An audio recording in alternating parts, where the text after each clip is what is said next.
Cette leçon va nous permettre uniquement pour pouvoir développer toute la partie du navigateur de page. Alors on va voir d'abord les différents icônes. Le premier icône, c'est celui qui nous permet de voir les différents types de tableaux. Par exemple, ici j'ai le tableau numéro 1. Si je veux rajouter un tableau suivant, je vais ici, je clique, j'ai le tableau numéro 2 par exemple. Voilà. Un tableau suivant, numéro 3, et ainsi de suite. Donc celui-ci me permet de voir les différents tableaux, et en plus je peux gérer. Donc je peux le déplacer pour que le tableau numéro 2 devienne 1, le 3 en deuxième position, et ainsi de suite. Donc là je le remets à sa place. Voilà. Donc ça c'est une première chose pour le premier icône. Et quand on a les différents tableaux ici, on va voir un petit peu ce qu'on peut faire avec le tableau. Chaque fois que vous avez un nouveau tableau, en réalité, vous pouvez cliquer ici à droite et vous avez plusieurs options qui vous permettent de pouvoir modifier ce tableau. Donc là, si on prend en analyse un à la fois, on regarde visuellement, rapidement, simplement, insérer la page. Donc vous pouvez lire un petit peu ici tout ce qui vous permet de pouvoir faire. Insérer des questions. Exporter donc la page. Si je veux exporter uniquement cette page, je peux la faire sortir des différentes autres pages et comme ça j'en ai une extérieure séparément. Définir un fond ou bien création de grille. Celle-ci je vais l'utiliser puisque c'est ce qu'on a souvent besoin. Donc si je clique dessus, cette fenêtre-là, elle va me permettre de pouvoir rendre visible mon tableau qui est blanc comme ça avec des lignes. Si je fais visible, automatiquement par défaut, il me donne les paramètres qui sont déjà réglés là, mais je peux comme ça élargir, agrandir les petits carrés. Et je peux me dire aussi, bah tiens, moi je ne voudrais pas les avoir en forme carré, mais je peux choisir leur direction ici en dessous. Donc si je les choisis en X, ça sera plutôt vertical, et Y horizontal. Et là, je peux élargir, ça me permettra d'avoir un emplacement pour pouvoir écrire plus aisément, plus facilement. Donc voilà. Autoriser donc l'accroche. L'accrochage, c'est quand vous venez mettre un objet clac, qui vient se coller, il va être légèrement aimanté. Toujours visible, pour qu'il reste toujours visible, la grille. Et vous pouvez ajouter des niveaux, donc au-dessus, en dessous, etc. Donc deuxième, troisième niveau, et celui-ci peut être réglé différemment. Donc là, vous pouvez aussi le faire. Moi, je supprime les niveaux, je reviens à mon premier niveau. Puis vous avez ici le choix, bien sûr, des différents niveaux. Premier niveau, je prends mon niveau, je rends visible, je donne les accroches, je le mets vers l'avant, etc. Donc là, je reprends mon deuxième niveau, je le supprime, comme ça je reste qu'avec mon premier niveau.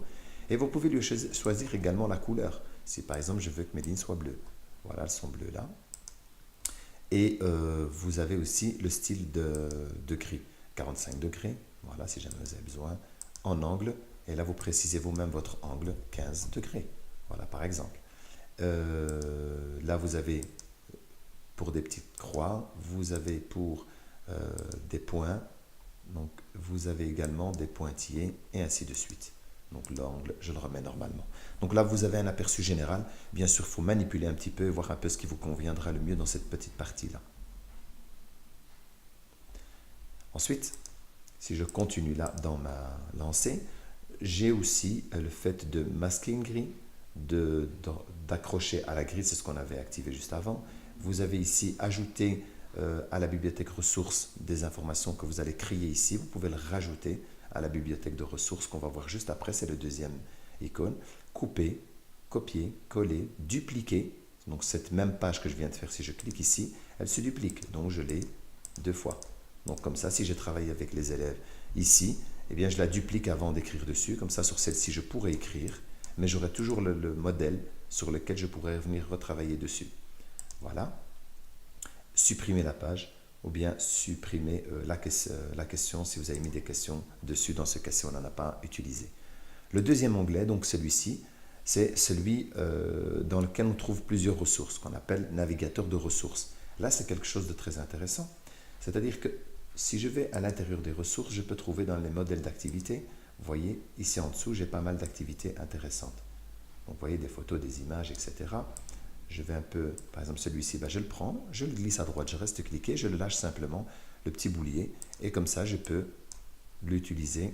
Je suis en mode, il faut rester ici en mode bleu, donc pas création, mais voilà, vous voyez, il ne descend plus maintenant, mais si je me mets en mode création, ça c'est un autre mode qu'on verra, là je peux les déplacer. Donc là, ce n'est pas ce qu'on nous intéresse, il faut toujours qu'il soit resté bleu ici. Donc voilà, puisqu'on ne crée pas, mais on utilise des objets qui existent déjà. Donc voilà, comme ça vous pouvez utiliser le boulier. Et vous en avez pas mal comme ça pour les mathématiques. Vous pouvez également utiliser ceci par exemple. Ben voilà, on doit deviner combien il y a. 6, ok, j'ai un point. Ici, si je mets par exemple qu'il n'y en a que 1, ben, ça ne va pas, il est fâché. 8, c'est bon, je passe. 4, et ainsi de suite. Donc voilà, vous avez plusieurs petites activités là. Bien sûr, je vous laisse les découvrir pour les mathématiques. Les mathématiciens, ben, c'est intéressant. Voilà, ici aussi, par exemple, les demi, les tiers, les quarts, etc. Si je continue un petit peu là pour l'horloge, vous cliquez et comme ça, vous êtes toujours en mode bleu, bien sûr, pas création, et vous pouvez jongler avec l'horloge. Vous pouvez faire des heures pour travailler avec les élèves. Vous l'avez en digital, vous l'avez également bien sûr en aiguille, avec des aiguilles. Vous avez double horloge, comme ça vous pouvez travailler avec ceci, et ainsi de suite. Dans les activités là, vous avez pas mal d'autres activités. Les calendriers, si vous voulez utiliser un calendrier. Attendez le temps qu'il se charge.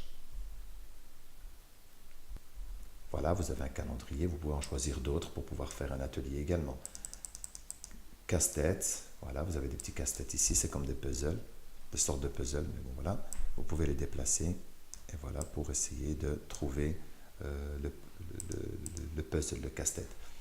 Colorier, là c'est intéressant aussi pour les enfants, donc voilà, vous avez également ici ce système où vous pouvez trouver ce qu'il manque. Gris, vous avez des gris, orthographe, vous avez des jeux de société, stratégie, etc., jeux de dames, etc. L'orthographe, on l'a vu, et ainsi de suite. Pour ici, par exemple, pour faire la symétrie, dans les modèles également. En tout cas, là, je vous laisse visiter parce que ça prend énormément de temps, mais au moins, ça vous donne un aperçu de tout ce qu'il pourrait y avoir. Sachez que ces ressources, vous pouvez encore aller les télécharger sur Internet pour pouvoir les rajouter ici, sur le site de Prométhéan, pardon. Voilà. Ensuite, là, on a encore d'autres possibilités, encore d'autres modèles, vous voyez. Des choses toutes faites. Il suffit simplement de les utiliser à bon escient. Les briques, ça c'est des thèmes différents. Voilà, si vous voulez faire dans la construction, etc. Le ciel. Et vous pouvez en créer vous-même et les rajouter dedans. Les personnaliser. Voilà, vous voyez, tout plein de petits motifs comme ça.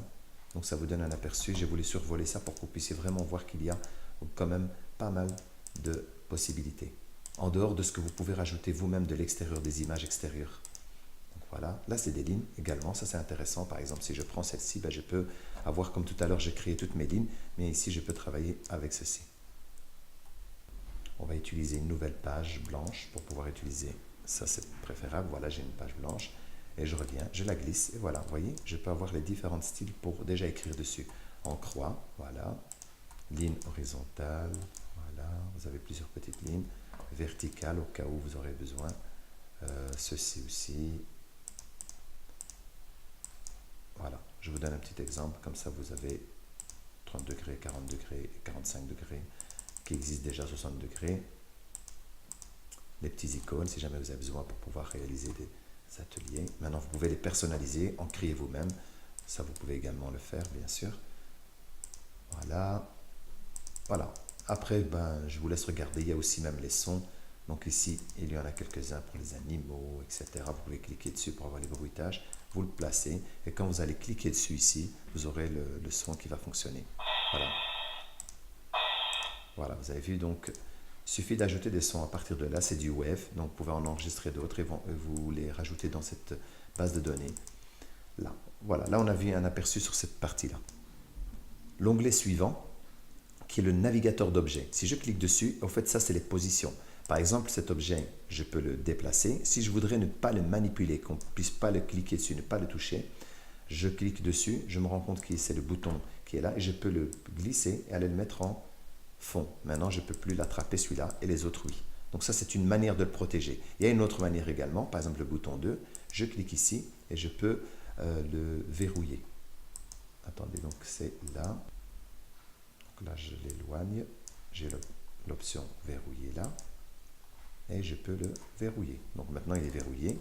Celui-là, sans être en fond, donc en couche de fond, je peux également les verrouiller. Celui-là, il est déplaçable. Donc voilà, vous pouvez travailler sur les couches supérieures, intermédiaires, inférieures ou de fond. Donc là, pour pouvoir superposer les informations. Donc si je prends cette image-ci, si je viens la déplacer et je la mets là, regardez, elle est juste derrière celle-ci. Et celle-là, c'est laquelle? Donc voilà, si je veux qu'elle soit au-dessus, si celle-ci, je voudrais qu'elle soit au-dessus, mais il me suffit simplement de la sélectionner. Voilà, c'est laquelle? C'est celle-ci. Je la mets tout devant. Elle en première couche. Donc maintenant, si je la déplace, je suis devant. Voilà, dans les grandes lignes pour cette partie-là. Maintenant, pour chaque page, vous pouvez utiliser cette barre, cette petite icône qui est le navigateur de notes. Vous pouvez venir taper ici les informations concernant cette page. Et si vous voulez avoir la possibilité de pouvoir faire de belles mises en page, vous vous appuyez sur la barre d'outils de mise en forme. Et là, vous pouvez, donc à ce moment-là, vous dire, bah, tiens, je vais changer de police d'écriture. Je vais par exemple utiliser celle-ci. Je vais utiliser une taille différente. Et puis comme ça, je peux personnaliser, je peux centrer, je peux faire des petites puces. Donc voilà, si par exemple je fais ça, test, voilà, test 2 et ainsi de suite. Vous pouvez personnaliser des annotations qui vont vous permettre de plus tard de mieux utiliser cette partie du tableau. Comme ça, vous avez un aide-mémoire. La partie suivante ici, qu'on appelle le navigateur de propriété. Celui-ci aussi, il a une grande particularité. Je vais aller dans une page blanche.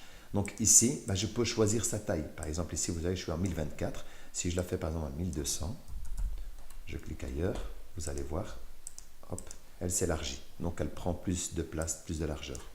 Malgré cette partie qu'on peut le faire là, il y a aussi un autre endroit où on peut le faire, c'est ici, le fait d'ajuster. On peut également faire l'ajustement de la page à partir de là. Vous avez également cadre au-dessus, cadre en dessous. Regardez si je mets par exemple 5, je clique là. Voilà. Si vous voulez faire des petites, vous-même des colonnes invisibles comme ça, vous pouvez l'utiliser comme ceci. Et pareil, bien sûr, dans l'autre cas, si j'en mets 10 comme ceci, par exemple, dans la partie horizontale. Donc voilà, vous pouvez taper là, on me donne une description. Ça, c'est la page numéro 5, mais on pourrait lui donner un autre nom que la page numéro 5. On travaille aussi sur la grille. On travaille sur les outils. Donc ici, les outils, c'est un peu plus complexe ici, mais on pourrait travailler sur le fameux rideau qu'on peut utiliser pour pouvoir faire découvrir la leçon de ce côté-là aussi et là aussi. Je mets en... Donc voilà, je désactive l'outil. Donc ceci, on le verra plus loin, ça sera plus simple pour l'utilisation qu'ici, mais néanmoins, sachez qu'elle existe là également. Et là, visible, invisible, c'est la grille, comme on l'avait vu tout à l'heure. On peut également la régler à partir d'ici et lui donner des tailles. Voilà, donc ici, je vais la désactiver. Donc voilà, vous avez vu pour celle-ci. Cet outil-là, celui-là aussi très intéressant. Donc celui-ci, par exemple, va me permettre de pouvoir activer des objets, des choses qui m'intéressent. Je peux faire un lien avec. Donc ici, soit je peux les utiliser à partir de là et je prends la gomme, je la glisse ici. Et celle-ci, c'est-à-dire quand je cliquerai dessus, il va m'appeler ma vraie gomme qui est ici. Je veux mon marqueur, je le mets quelque part. Imaginons que je voudrais utiliser justement des outils rapidement. Eh bien, en cliquant dessus, clac, je suis avec mon petit marqueur maintenant. Donc les outils que vous allez utiliser très souvent, vous pouvez les mettre l'un à côté de l'autre. Et comme ça, vous pouvez les, sans devoir se déplacer là, vous l'avez sur votre propre feuille, vous cliquez et votre souris va choisir directement l'outil que vous avez besoin pour travailler.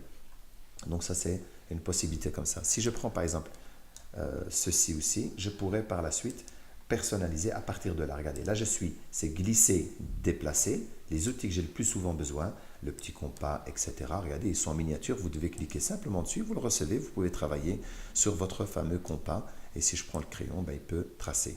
Ça, c'est une manière uniquement de placer rapidement des objets que vous utiliserez le plus souvent.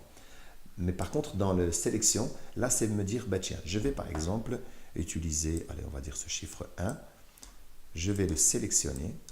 Et, non, celui-ci, que celui-là. Il me sélectionne tout. Attendez, on va prendre autre chose. Je vais effacer tout ça. Comme ça, celui-là, je ne l'ai plus. Sous les pieds, je mets un petit rond comme ça, par exemple. Et celui-ci, je vais décider de lui donner une activité, c'est-à-dire quelque chose. Par exemple, je dis, ce petit cercle, quand je clique dessus, je voudrais qu'il me donne l'horloge. J'appuie, je fais appliquer. Maintenant, si je viens, si je clique dessus, hop là, par défaut. Ah oui, je suis en mode souris, ça c'est bon. Est-ce que je l'ai activé? Il me faut normalement le petit bouton. Attendez, on dirait que l'horloge, ça ne veut pas, donc je prendrai un autre outil, par exemple pour le D, je fais appliquer. Je viens ici, je clique et j'ai le dé qui est là, qui vient, qui se lance. Donc voilà, ça c'est pour n'importe quel objet. Ça aurait pu être une petite forme, bien sûr. Je prends une petite forme que je mets là. Et cette forme-ci, quand je la sélectionne, il faut que je change l'outil. Quand je sélectionne celle-ci, je viens là et je lui choisis, exemple, je voudrais que quand je clique dessus, allez, on va prendre, non pas couper parce que ça on ne verra pas, la gomme. Donc quand je clique dessus, je voudrais que ce soit la gomme. Je fais appliquer, je clique, maintenant j'ai ma gomme. Je peux gommer ainsi les informations que j'avais besoin. Donc voilà, c'est simplement pour rendre une forme, un dessin, peu importe ce qu'on veut. Une fois que celle-ci est sélectionnée, vous donne la possibilité de pouvoir activer des informations qui sont ici, par exemple pour verrouiller, etc., etc. Donc voilà, ça vous l'avez vu pour cette partie-là. La dernière partie, on ne la verra pas ici. Donc comme ça, on a développé. Ça prend un peu de temps, mais au moins vous avez vu un petit peu la manipulation du navigateur de page qui vous permettra de mieux l'utiliser.